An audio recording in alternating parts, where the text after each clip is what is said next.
Hello, I'm Steve Zabawa, Z-A-B-A-W-A, from Billings, Montana. I'm an opponent to regulating medical marijuana. I come from a simpleton standpoint. Pot is illegal. You can't regulate something that's illegal. I mean, I don't know if we really understand what we're getting ourselves into. The feds just came in and took cash out of people's businesses, closed down facilities, and took people's lives and jeopardized everything that they've been doing for the last year and a half. We have given people the impression that this is legal. We are giving out medicine to people that we don't know is good for them or bad. Nothing's documented. The FDA has not come out and said this is good for our citizens of Montana. All right, let's go back to the phone lines. Let's go to Kelly in Kalispell. Good morning, Kelly. Hi, good morning. I was just calling because I have a husband who is 100% disabled vet. He has PTSD. He has chronic pain from being injured in Iraq. And we have tried all of the legal drugs. We've gone to the VA system. We've done everything. He's been on Vicodin and Tramadol and all these medications, and they've destroyed his liver. And when they passed this law, we were able to get him a medicinal marijuana card.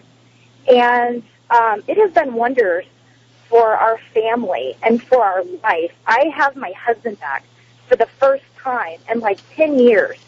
And knowing now that there's a possibility that he will no longer be able to get this medication, he is now off of so many of those bad pharmaceutical medications that were destroying his body. And now knowing that we may not be able to continue getting him the help that we need is very scary for me and scary for my family. My husband has almost committed suicide 3 times on pharmaceutical medication, and we have not had one single problem with that since he's been using medicinal marijuana. So it seems to me that it is helping people, and it really is making a difference in people's lives. Hold the line, Kelly. Scott, what do you say to Kelly? I'm sorry, Steve, go ahead. Oh, yeah. Oh, Kelly, we're in favor of anything that can help your husband. So that's what I tried to get accomplished in the 15 legislative sessions with the Montana Cannabis Growers Association. I just said we need to make sure your husband is getting safe medicine.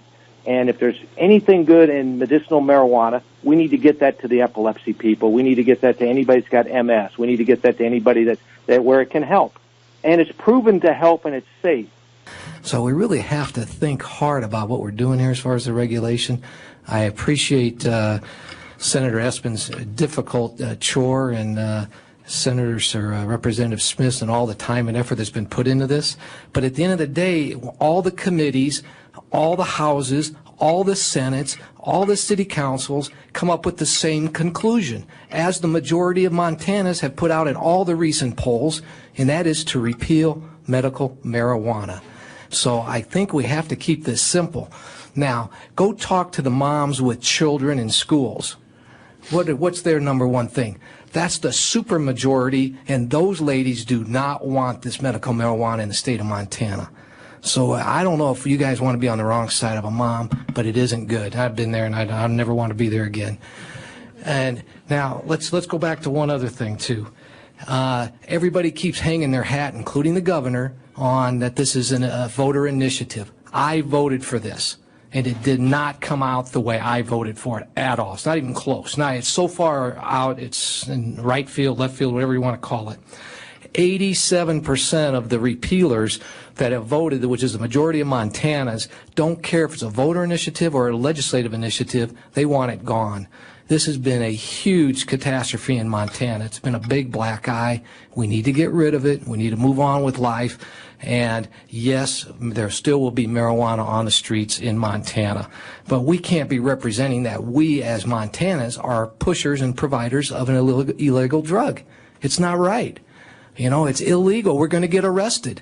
The state of Montana is going to get arrested. I don't know if you guys understand that. That's the next move by the feds. Think about it. It isn't right. And everybody here has already put in Senators, the House Bill 161. It's on the governor's desk. My suggestion is for everybody to call the governor and explain to him that what the majority of Montanans want, which is repeal of medical marijuana. So safe communities, safe kids, and that's what I'm in favor of. So thank you for your time. And I mean, you had both guns blazing. Well, I've been watching the marijuana deal for 40 years. I'm 58 right now. Started messing with it when I was 18, and just watched what it did to my friends and family over those 40 years. Of the 30 people that dealt with it, about a third of them are still doing it today, or they're dead. You know, out of those people. And that's suicide, depression, hepatitis C, lung cancer, all sorts of different issues. Our actual bill is written where any Schedule I drug cannot be legalized in the state of Montana. Now, I thought ecstasy, if you read it, looks just like methamphetamine. A Schedule I drug and a Schedule II drug. Well, it's really simple. Schedule I drug has no medical use, and a Schedule II drug has medical uses. Schedule II drug, and same as cocaine, is a Schedule II drug also. So they would not be covered in my law. So if someone wanted to legalize meth, they could do that. You know, the main name of it's that way. So I thought when... I guess I'll start by saying that I think there are good drugs and bad drugs, and it's time we started differentiating between the two. Exactly. We're good drugs, man. So let's stop the insanity, and finally legalize crystal meth. That's a horrible idea. Well, no, but for medical reasons, of course. Medical meth? Yeah, man. If the doctors say it helps cure gout, then why not let Grandma gack out on some tweak, Okay, no doctor has ever said that. Shh! Did you hear that? Do you hear that right now? Oh, my God. What is that? What is that? Oh, God, wait, no, that's my heart. That's my heart. Wow, that's loud. You're made out of battery acid and drain cleaner. Hey, man, can I trust you? Folks, this is exactly what I'm talking about. Meth makes you paranoid and crazy, unlike pot, which is totally safe. Steve Zabawa, founder and director of Safe Montana and ballot initiative I-176.